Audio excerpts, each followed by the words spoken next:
আমি হায়েস্ট ৩ লক্ষ টাকা পর্যন্ত করেছি এক ছবিতে।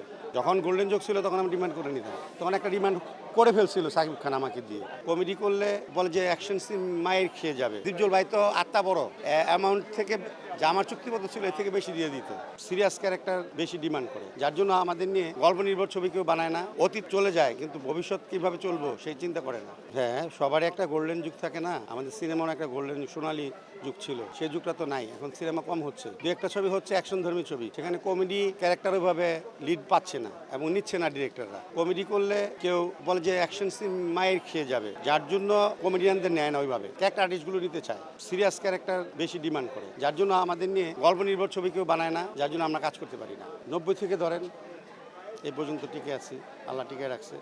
জানি না আর কতদিন আল্লাহ বাঁচায় রাখবে, কতদিন আর দর্শকদের হৃদয় জয় করে চলতে পারবো। এখন তো অবশ্যই পিছন থেকে ফিরে থাকলে, আগে তো কোটি কোটি টাকা কামিয়েছি বছরে, চিন্তা করিনি যে এইভাবে সারা জীবন কোটি কোটি টাকা কামাবো আর খরচ করব। বার্ধক্য আসবে, সংসারে টান পড়বে, কিছু জমাতে হবে, এটা ভাবি নাই। শিল্পীদের এইটাই একটা দুর্দশা যে অতীত চলে যায় কিন্তু ভবিষ্যৎ কিভাবে চলবো সেই চিন্তা করে না। ফার্ম ফ্রেশ পাস্তুরিত তরল দুধ, বেশি ভালো দুধ।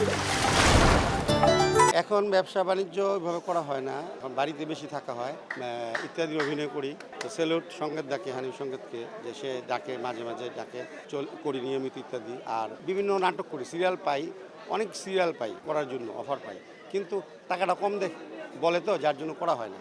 কারণ বেশি টাকা দেখে অভ্যস্ত, এখন সীমিত টাকায় সীমিত পরিসরে আর যেতে চাই না। আমি হায়েস্ট 3 লক্ষ টাকা পর্যন্ত করেছি এক ছবিতে, সেটা চাচ্চু, পিতা মাতার আমানত, তারপরে অনেক ছবি আছে। না, তখন আমি ডিমান্ড করে নিতাম, তো যখন গোল্ডেন যোগ ছিল তখন আমি ডিমান্ড করে নিতাম, তখন একটা ডিমান্ড করে ফেলছিল সাকিব খান আমাকে দিয়ে, যার জন্য মনে পানে আসো তুমি, যদি বউ সাজুগো, তোমাকে বউ বানাবো, প্রিয়া আমার প্রিয়া, এইসব ছবিগুলো ডিমান্ডে ফুল ছিল।